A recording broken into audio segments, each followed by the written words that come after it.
أكو بعض الحالات الصحية اللي ممكن نعدل بها كمية السوائل اللي تشربها. يعني مثلا للناس اللي عندهم مشاكل بالكل، مرات الدكتور المختص بالكلى أو الطبيب ممكن يحدد لك كمية السوائل اللي تشربها. أو بحالات قلبية معينة ممكن همين نقلل كمية السوائل.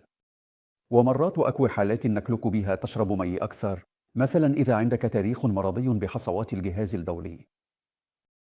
بس بالنسبة للأغلبية الساحقة من الناس، شرب كميات كبيرة من ألمي ما ينطي أي فائدة صحية إضافية.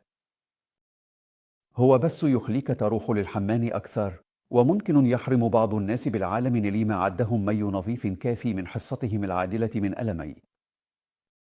فإذا تتبع إحساسك بالعطش، راح تحصل الكمية المناسبة من ألمي، وإن شاء الله كلنا ناخذ حصتنا العادلة منه.